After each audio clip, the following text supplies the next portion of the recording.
Bien, chers amis, donc à nouveau une cérémonie un peu atypique, mais nous sommes quand même au moins en présentiel avec la direction générale de Vive. Cher Stéphane Junique, monsieur le président du groupe Vive 3 et vice-président délégué du groupe Vive aujourd'hui. Monsieur Didier Hervaux, directeur général du groupe Vive 3. Monsieur Michel Yayel, cher Michel, directeur de la nouvelle direction des politiques sociales de la Caisse des dépôts et président de l'association. Mesdames et messieurs, d'abord vous dire peut-être en introduction, vous rappeler combien la Caisse s'implique fortement en soutien de la cohésion sociale et dans la lutte contre les inégalités sociales dans notre pays. Et nous le sommes encore plus évidemment au moment de cette crise sanitaire qui frappe plus durement nos concitoyens qui sont en situation difficile ou qui vivent dans des territoires où la vie est plus difficile. Ce rapprochement dont nous parlons puisse renforcer nos politiques. Avant d'y venir, peut-être rappeler non pas l'ensemble de ce que fait la Caisse, qui, comme vous savez, est une institution qui a beaucoup d'activités, tout comme le groupe Vive d'ailleurs. On a décidément bien des points communs. Mais ce que nous faisons dans le cadre du plan de relance, en soutien de l'activité, en soutien de l'économie, dans le cadre du nouveau groupe constitué aujourd'hui avec le groupe La Poste, et puis avec évidemment la Caisse des dépôts historique, avec BPI France, nous allons engager 26 milliards d'euros, dont une partie significative dans les politiques sociales, en soutien de la relance et en soutien du développement de l'activité. Nous allons aller encore plus loin dans tout ce qui est coordination des activités du groupe, dans un secteur où nous sommes historiquement, mais nous souhaitons nous renforcer, qui est tout le champ du médico-social. La santé, le handicap, le vieillissement. Et dans le cadre de la direction des politiques sociales que j'ai déjà citée, mais comme elle est toute jeune, il faut l'encourager. Elle est toute jeune, mais elle date du milieu du Xe siècle, historiquement. Mais voilà, la dénomination est récente. J'ai demandé à Michel Yayel de lancer cette mission de coordination. Alors, cette mission de coordination, elle s'inscrit à l'intérieur du groupe, y compris donc avec La Poste, mais elle a aussi déjà un partenariat avec un groupe qui est un groupe ami depuis longtemps, qui est le groupe Vive, qui est très connu, même s'il n'est pas très vieux, en tout cas sous ce nom, qui est le premier assureur mutualiste de France, qui est présent sur tout le territoire, comme nous sommes nous-mêmes, et qui a 1300 établissements. Là, j'avoue, cher Stéphane, que nous sommes battus, mais tant mieux, c'est une complémentarité. Mais je vous présenterai nos amis de La Poste, que vous connaissez bien déjà. Voilà, et ce partenariat, c'est une première manifestation de cette ambition. C'est un partenariat que nous voulons efficace, parce que c'est ce qui caractérise nos deux groupes, et à l'échelle humaine, parce que le sens de la personne est quelque chose, évidemment, que nous avons au commun. On a adopté une approche progressive, et dont nous avons parlé, je me souviens, il y a quelques mois, on a eu le plaisir de déjeuner ensemble, pour définir un premier champ de collaboration sur l'innovation en santé dans les territoires. Et puis, nous avons défini un certain nombre de projets emblématiques, fondés sur nos valeurs communes, l'intérêt général, l'utilité sociale, l'attention portée au territoire et à nos concitoyens les plus fragiles. 2020 a été une année très féconde. Je suis frappé d'ailleurs combien 2020, malgré la crise sanitaire, ou peut-être porté aussi par la crise sanitaire, a permis que des transformations se préparent, naissent et soient mises en place. Il y a eu des développements entre le réseau de La Poste, ceux qui sont un peu plus nombreux que vous, mais parce qu'ils sont plus anciens sans doute, et les offres numériques de Vive. Des développements très féconds entre Arcade Vive et les activités immobilières du groupe de la Caisse des dépôts, et notamment la Banque des territoires. Et on va faire avancer les premiers chantiers qui ont été ouverts. Il y a l'idée de soutenir un réseau de pointe en neurosciences et en imagerie médicale dans les Hauts-de-France, un projet dont on parlait encore hier avec Michel et avec Laure de la Bretèche. On va mettre en place une organisation innovante de consultation de soins urgents et non programmés dans un désert médical, Cholet, endroit que je connais un peu, effectivement, où il y a de belles équipes médicales, mais pas très très nombreuses, malgré le fait que ce soit un endroit d'ailleurs très agréable à vivre. Expérimenter des outils de mesure des impacts de la télémédecine, qui est aussi un chantier d'avenir, dans 3 EHPAD près de Dijon. Et puis, nous avons identifié une première série de projets pour 2021 dans des villes moyennes. Et vous savez combien nous sommes attachés au développement et à un meilleur équilibrage des territoires en faveur des villes moyennes. Et là, il s'agit de villes moyennes en Nouvelle-Aquitaine, en Occitanie, en Auvergne-Rhône-Alpes ou dans les Pays de la Loire. Aujourd'hui, nous signons et nous célébrons la naissance d'une nouvelle étape qui est la création de l'association Assist, ce qui veut dire Association Innovation, Santé et Territoire. On retrouve bien les sujets dont j'ai parlé, qui permettra d'aller plus vite et plus loin dans l'accompagnement des initiatives locales et l'accélération de leur déploiement, avec plusieurs sujets. Répondre aux besoins de l'ingénierie. Nous savons à la Caisse, mais vous savez aussi combien l'ingénierie est un préalable à tous ces développements, en diffusant les initiatives et notamment visant à ce que les meilleurs succès soient répliqués dans les territoires, et donc en accomplissant nos missions dans ce partenariat que nous voulons vivant et dont nous voulons qu'il se développe.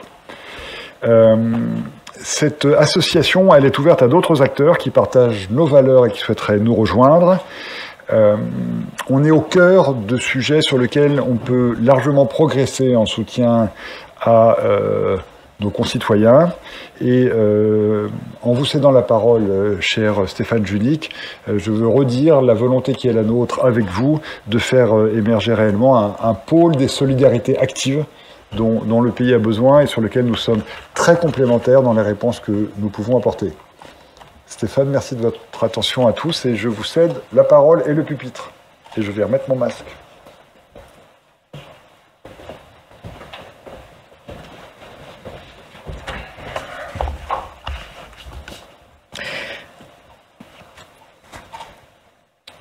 Monsieur le directeur général, cher Éric Lombard, monsieur le directeur de cette grande direction, semble-t-il, dans le groupe et qui porte des choses qui sont extrêmement importantes pour notre groupe, cher Michel Yael, et bonjour à toutes et à tous. J'ai une salutation toute particulière pour Laure de la Bretèche, avec qui, je pense, nous avons en effet des liens au regard de nos établissements qui sont extrêmement porteurs pour demain. Je vais sortir un peu de mon texte parce que ce que vous avez dit est au fond l'essentiel et probablement les mots que j'aurais aimé utiliser, mais peut-être en remplaçant le groupe Caisse des dépôts et consignations par le groupe Vive. Je suis très sensible au nom du groupe par les mots qui ont été les vôtres. Et je souhaite insister au fond sur 3 idées.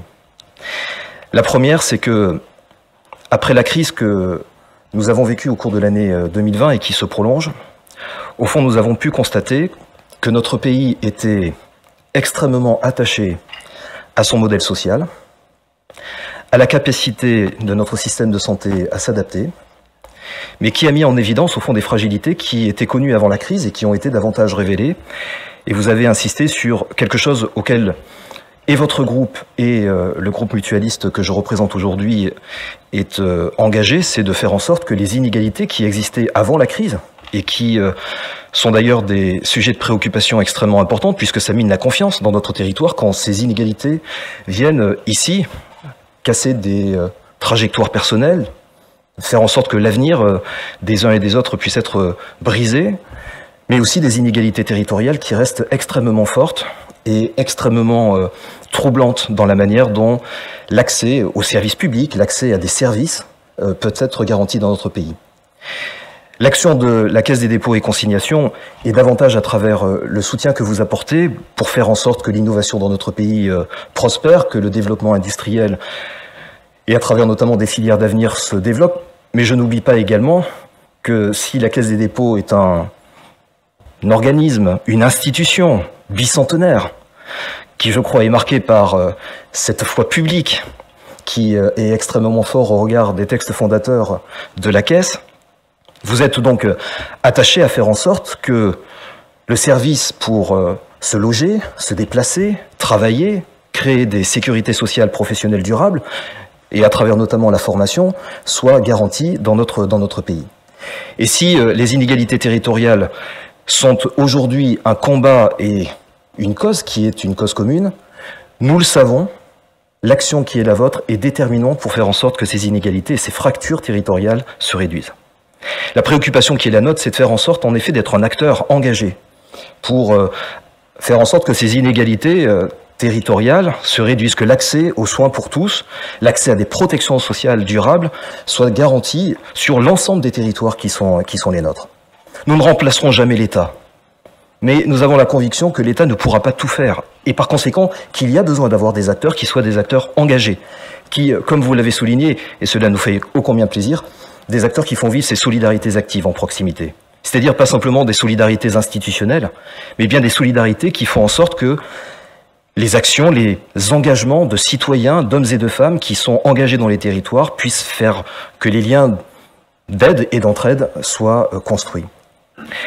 Nous pensons, à travers la particularité de notre groupe, qui n'est pas d'être un groupe d'assurance, mais d'être un groupe de santé globale, de protection sociale globale, à travers les différents métiers qui sont les nôtres, l'assurance, la prévention, le soin, l'accompagnement, le service, mais aussi le logement, sont des déterminants qui permettront demain de mieux intégrer les enjeux du mieux vivre de l'ensemble de nos adhérents, mais aussi, puisque nous représentons 11 millions de Français, c'est une mini-France, au fond, qui est aujourd'hui représentée à travers la communauté des adhérents de notre groupe, de pouvoir, au fond, répondre également à des enjeux de transformation de notre société, dont celui de lutter contre les inégalités.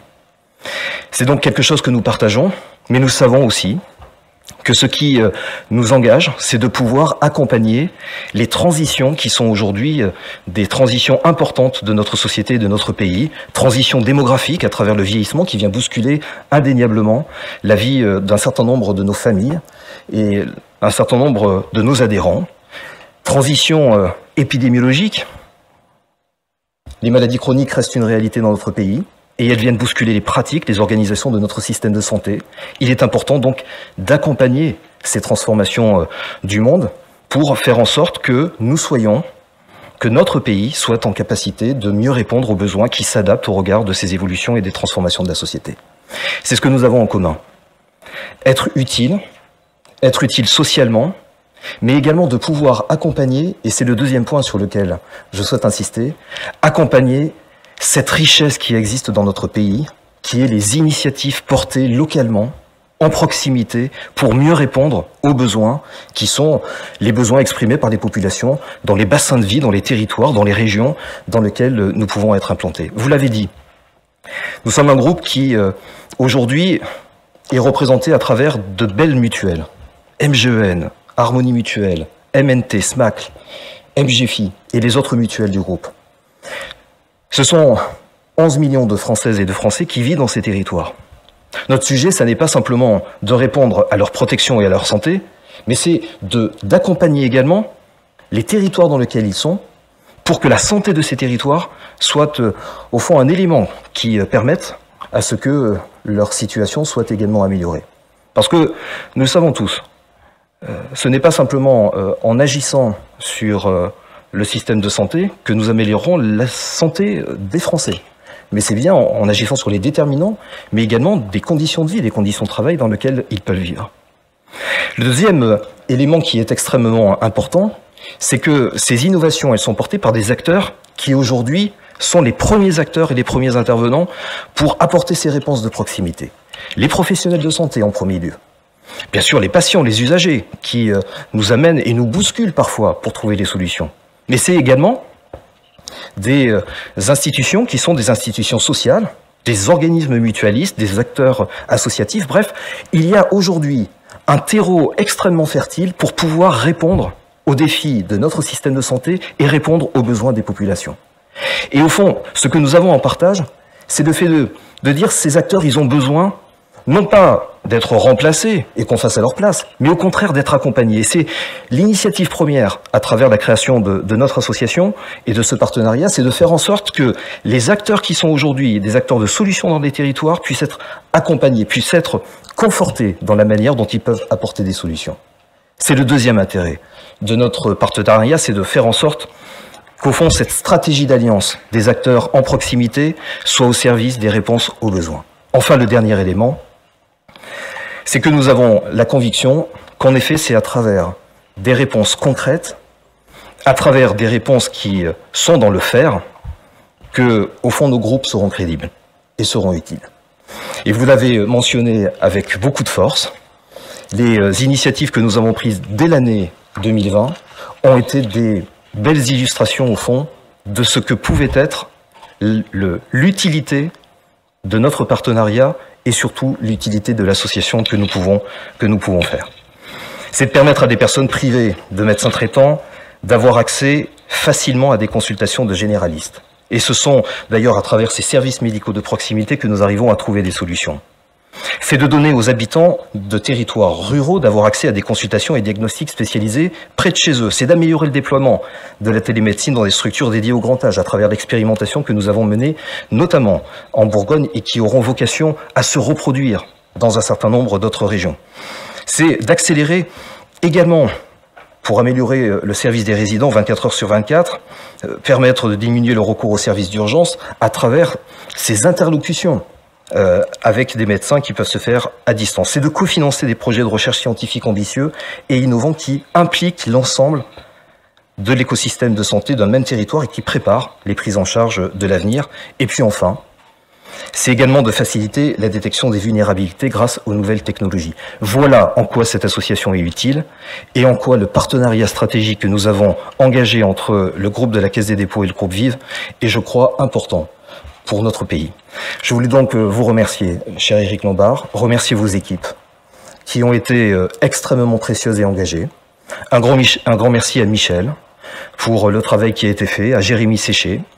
J'ai une pensée bien sûr pour Thierry Baudet qui nous regarde à distance et qui a accompagné toute la dynamique, mais également pour Stéphane Dédéian qui était l'ancien directeur général jusqu'à il y a encore quelques semaines. Ils ont été des acteurs et des promoteurs extrêmement précieux.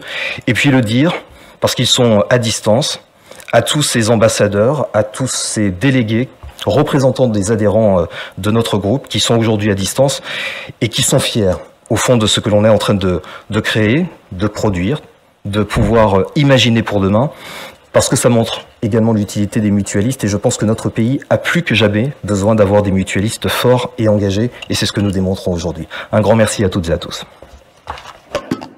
Je ne peux pas vivre sans médecin. Non, non, non. Je ne peux pas. On a besoin des médecins.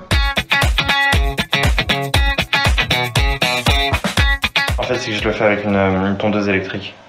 D'accord.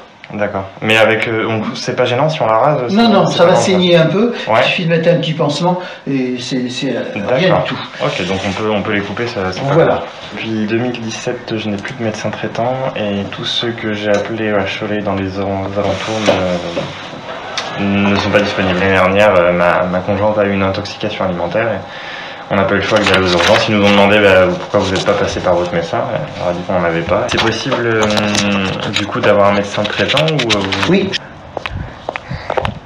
Là, nous nous trouvons dans le quartier Jean Monnet, à Cholet, et c'est là que se situe le service médical de proximité. Nous accueillons exclusivement des patients qui n'ont pas de médecin traitant. 9000 Choletais n'ont pas de médecin traitant.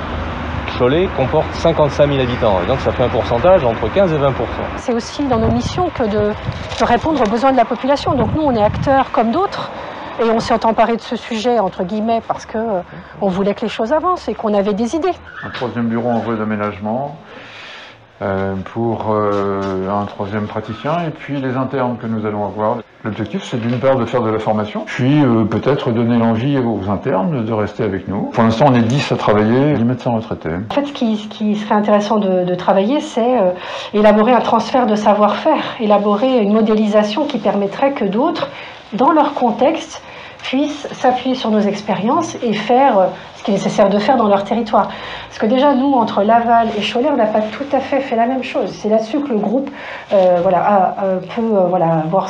un rôle à jouer là-dessus. À Cholet, nous sommes partenaires du projet au travers un partenariat plus large et plus ambitieux, un nouveau partenariat que nous mettons en place avec le groupe Vive pour développer des projets innovants des projets qui sont à la fois des projets territoriaux et des projets qui répondent à cette thématique d'accès aux soins. Nous sommes en partenaire financier aux côtés du groupe Vive, qui a porté depuis l'idée jusqu'à la mise en œuvre le projet opérationnel aux côtés des professionnels de santé.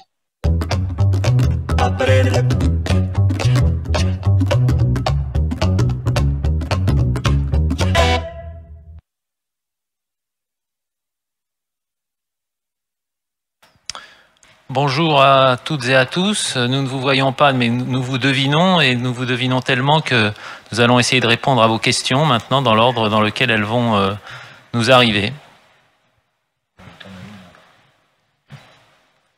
Alors, tous les acteurs peuvent rejoindre cette association dès lors qu'ils partagent les valeurs qui sont les siennes. Nous n'avons pas encore fait de recensement particulier avec nos amis de Vive, puisque nous en sommes au tout début, mais il n'y a pas d'exclusive.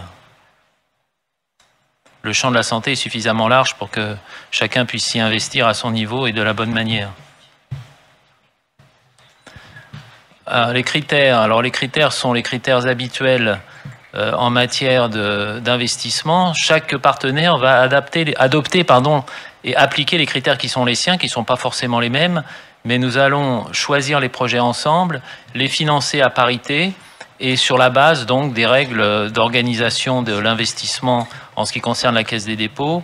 Et le groupe Vive nous dira peut-être tout à l'heure comment il voit les choses, mais nous allons partager, comment dirais-je, mobiliser nos critères spécifiques le cas échéant, nos critères communs, et en tout cas tout partager. La question de la rentabilité n'étant pas évidemment dans ces sujets la plus prégnante, que vous vous en doutez bien. Peut-être sur le rôle de la Caisse, et Stéphane voudra peut-être compléter. On a défini avec La Poste des chantiers prioritaires qui sont coordonnés au niveau de Philippe Val et moi-même, et naturellement du côté Caisse des dépôts avec Michel Yael et Laure de la Bretèche, et notamment les questions de la santé, du vieillissement, de la dépendance font partie de ces chantiers. Donc nous veillons, nous, à l'échelon du groupe, qui a une bonne coordination pour qu'un partenaire clé comme Vive ne soit pas perdu, et qu'au contraire, sur chaque action, il y ait un acteur identifié, comme je l'ai dit dans l'introduction, par exemple en matière immobilière, avec Vive Arcade, c'est la Banque des Territoires qui est l'interlocuteur. Donc de notre point de vue, c'est organisé, et c'est d'autant mieux organisé qu'il y avait déjà un partenariat ancien entre La Poste et Vive, et que donc tout ça se fait entre des maisons qui se connaissent bien. Et Stéphane, vous avez sûrement un complément de votre côté de la rivière.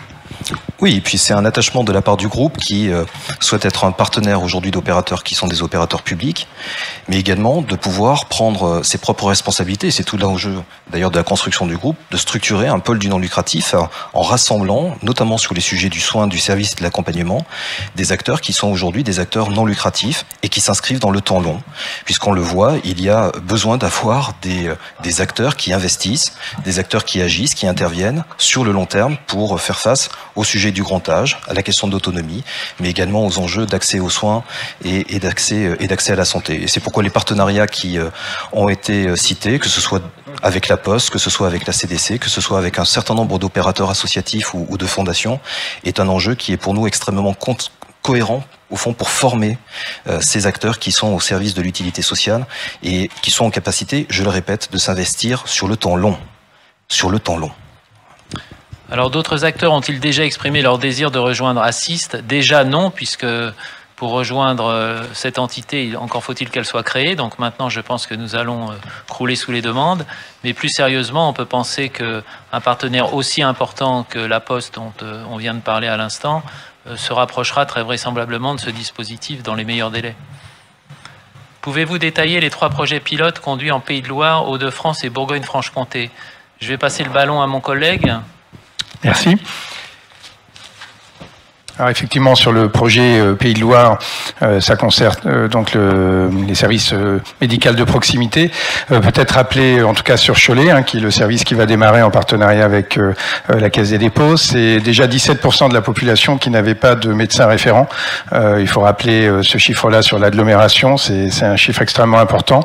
Et donc ce service s'appuie sur une expérimentation déjà, qui n'est plus une expérimentation, vu qu'elle a démarré en 2017 avec le même service sur Laval et qui a permis de faire déjà 50 000 consultations depuis sa création. Donc ça donne l'importance d'un tel service et d'un tel dispositif qui se base sur un montage assez original parce que nous faisons appel à des médecins retraités qui viennent donc assurer cette consultation avec également des étudiants internes qui sont donc en assistance et qui vont permettre d'assurer aussi tout simplement le traitement de la file active que l'on sait être très importante.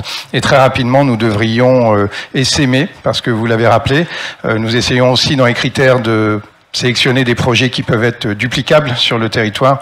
Et après Laval, Cholet, la ville du Mans sera également une ville retenue très certainement. Sur les autres opérations, effectivement, sur la téléconsultation dans les EHPAD, l'objectif, alors ça démarre, l'objectif justement est de mesurer les impacts d'un tel service qui est opéré donc avec une structure qui s'appelle Médocteur, et on va tout simplement viser à éviter des urgences, notamment en déplaçant des résidents d'EHPAD dans les services d'urgence au profit d'une téléconsultation non programmée, afin de s'assurer que l'intervention médicale n'est pas nécessaire, ou en tout cas apporter une réponse immédiatement. Donc meilleur confort pour le résident, évidemment un diagnostic immédiat, et puis c'est une sécurisation sur la prise en charge évidemment en 24/24 et 7 jours sur 7. Voilà sur les deux projets qui vont démarrer dans les Hauts-de-France. Donc c'est un projet qui s'appelle Ariane, notamment avec donc le CHU de Lille. L'objectif est tout simplement de mettre en relation les acteurs et les établissements du territoire, donc des Hauts-de-France, pour partager de l'imagerie médicale en téléexpertise, tout particulièrement sur le champ des neurosciences. Voilà, donc c'est un cahier des charges qui est en train de se définir et qui est un gros projet dans notre partenariat. Alors je lis la question suivante qui est destinée à Stéphane. Envisagez-vous d'autres rapprochements avec des bailleurs sociaux sur la thématique logement-santé, à l'image de celui noué avec le groupe Arcade, par exemple avec CDC Habitat ? Je crois que c'est une invitation pour que le directeur général du groupe puisse répondre sur ce point. En tout cas, vous l'avez compris à travers la réponse que nous vous avons faite. L'objectif, c'est d'avoir pour les acteurs qui partagent la même vision, et notamment sur l'enjeu du logement santé, qui vise, je le rappelle, à adapter les logements au regard des besoins de la santé, à faire en sorte de créer des services qui permettent à domicile ou dans l'environnement d'un quartier de pouvoir apporter un certain nombre de réponses au regard de ces besoins, mais également à faire en sorte que les démarches qui sont les démarches de logement, de prise en charge, d'accompagnement soient davantage renforcées en faisant intervenir des professionnels qui peuvent être des professionnels venant de métiers, de structures totalement différents. Donc c'est à travers ce concept de logement social, de logement santé, de pouvoir embarquer une vraie dimension d'écosystème de proximité. Et l'objectif, c'est de pouvoir agréger des partenaires qui peuvent, avec nous, être intéressés pour faire en sorte que ce concept soit utile à l'ensemble des Français. Et bien sûr, vous l'aurez compris, l'objectif, c'est d'être concret, c'est de créer des partenariats qui soient des partenariats durables. Et le partenariat avec la Caisse est un partenariat durable qui aura vocation, mais c'est à nous aussi de le démontrer, à pouvoir aller sur des terrains qui ne sont pas simplement les terrains de l'innovation pour la santé dans les territoires que nous vous présentons aujourd'hui. En tout cas, c'est en tant que représentant du groupe Vive, un souhait que j'exprime aujourd'hui devant vous. Alors, je m'attendais à cette question, qui est une bonne question. Quels moyens sont donnés à l'association ? Vous savez, on est des adeptes les uns et les autres de la frugalité. Donc, il n'y a pas de moyen de fonctionnement en dehors vraiment du strict minimum. Vous vous en doutez. Tout le monde est strictement bénévole.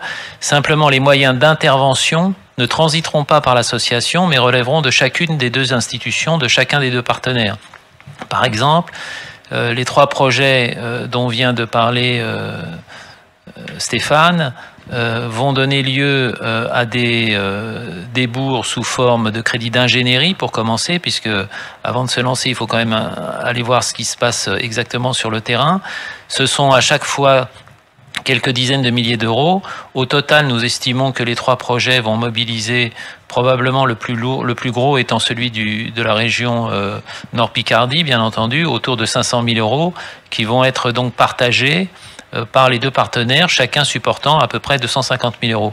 Mais ces crédits-là ne transiteront pas par l'association. Chaque partenaire vive d'un côté, la Caisse des dépôts de l'autre, en fonction de ces critères, apportera les sommes dont il aura été convenu qu'il les mobilise. L'association étant un endroit où on va coordonner ces efforts, où on va bien entendu apporter une réflexion, et si les choses se passent bien, une phase non pas de généralisation, mais un petit peu d'extension ou d'essaimage, puisque l'idée, ce n'est pas effectivement d'en rester à des opérations ponctuelles.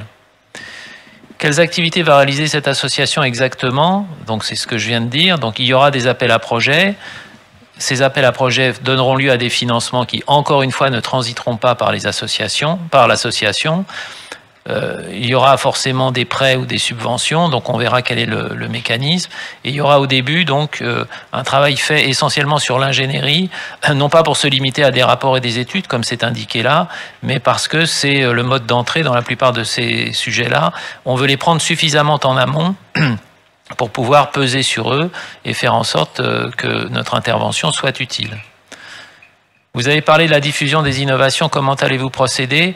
Bon, je laisse mon collègue peut-être intervenir sur ce point pour ne pas monopoliser la parole. Merci. Effectivement, je pense qu'on l'a évoqué, la diffusion de ces innovations, c'est s'appuyer tout simplement sur le réseau du groupe Vive, notamment. Ça a été rapidement rappelé par le directeur général, c'est que effectivement nous sommes sur beaucoup de départements en France et que via nos structures régionales, nous pouvons tout simplement capitaliser sur l'expertise qui aura été développée. L'exemple de Cholet est effectivement une opération portée par le groupe Vive.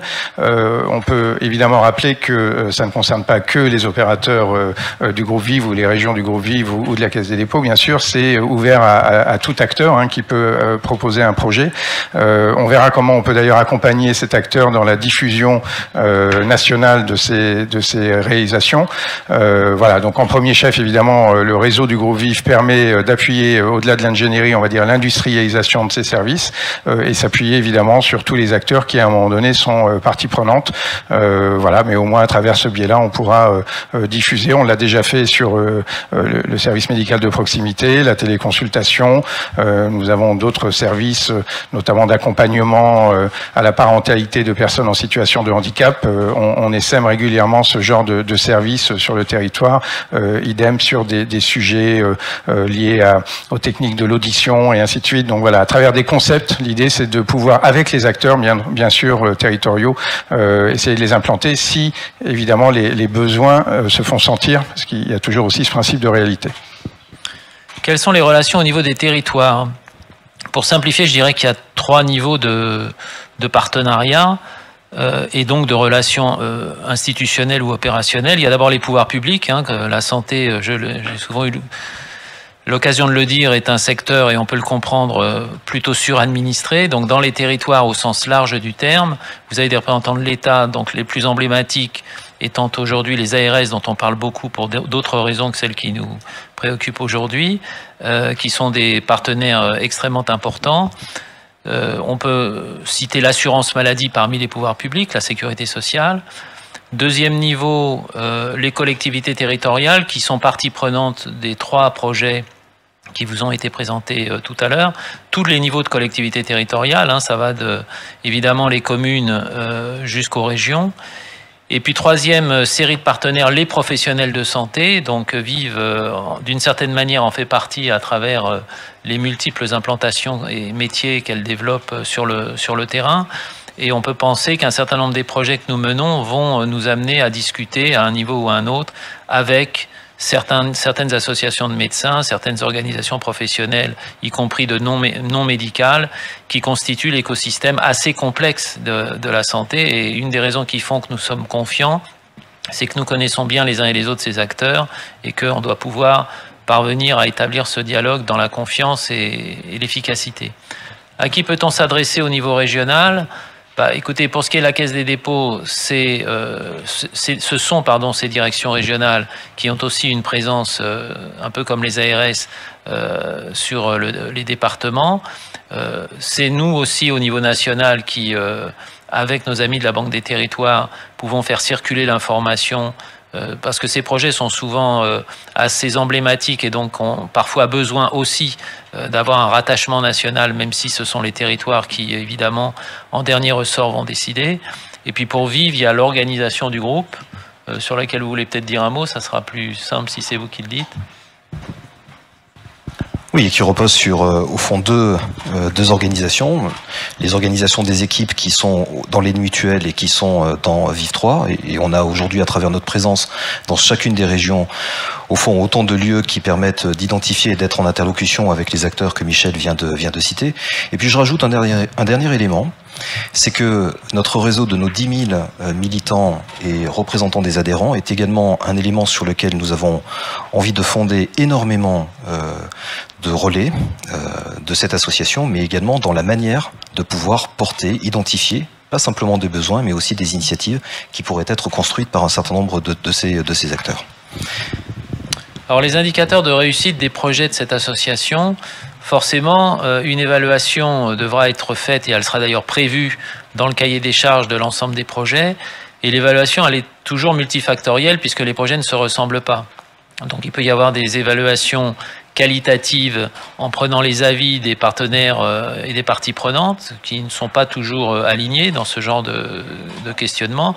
Des indicateurs physiques ou quantitatifs liés par exemple à l'importance d'une patientèle ou d'une file active ou du nombre de malades ou du nombre de patients ou du nombre de contacts qui aura été rendu possible par l'existence même du projet. On peut aussi se dire que le fait qu'un projet essaime, c'est-à-dire qu'il puisse être répliqué sur un autre territoire, sera en soi un critère au moins relatif de réussite du projet. Et un projet, quand il réussit, va au bout de son existence et n'est plus un projet mais une réalisation. Donc en fait, le vrai juge de paix, ça sera le moment où le projet et son cahier des charges se transformeront en action et c'est généralement ce genre de moment où les choses sont les plus tendues, les plus fragiles et donc on va beaucoup investir sur cette capacité à concrétiser nos projets. Alors je pense qu'on va maintenant passer à la signature des statuts de l'association, ce qui nous permettra de dire que désormais elle est active et vivante. Je profite d'avoir le micro pour saluer deux acteurs très importants de ce projet sans lequel il n'aurait pas vu le jour et on ne serait pas là pour en parler. C'est Jérémy Séché qui est parmi nous ici, de l'autre côté de la caméra, mais il est avec nous par la pensée, et Adelph de Taxi qui est dans mon équipe, qui lui n'a pas pu rejoindre la foule limitée de notre participation dans cette salle et pour lequel j'ai une pensée particulière parce qu'ils ont vraiment fait un boulot formidable. Voilà, merci beaucoup. On fera la partie la plus difficile de notre job. Allez.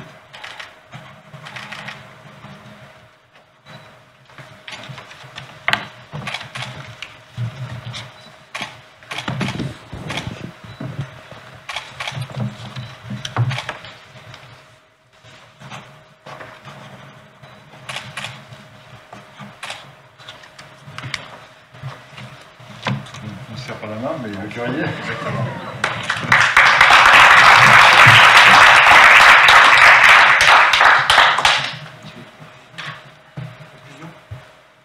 Conclusion avec masque, sans masque. Ouais, c'est Eric qui conclut. Bah non, c'est tous les deux. Tous les deux. Voilà. Comment quelques mots, puis je conclurai la conclusion. Non, je veux vraiment vous remercier pour d'abord votre accueil, Eric, et remercier l'ensemble des équipes. Vous dire que cette signature, elle est pour nous extrêmement importante. Nous sommes un groupe jeune et par conséquent, chaque preuve qui permet de faire avancer des chantiers, des priorités qui sont les nôtres et de le faire en partenariat avec des acteurs qui sont des acteurs extrêmement importants pour la réussite de nos projets et de nos actions est également important pour faire en sorte que l'efficacité de nos dispositifs se voit dans les territoires. Sont toujours des preuves d'avancée et de construction de notre groupe. C'est une signature qui est une signature importante pour nos groupes, mais qui, je le crois, est extrêmement importante également pour les dynamiques qui sont les dynamiques en territoire.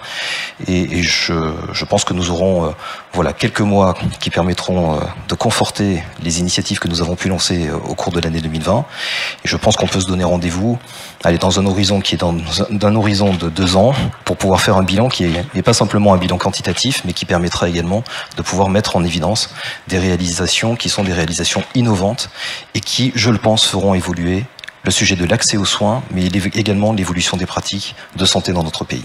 Voilà, donc un grand merci, Eric.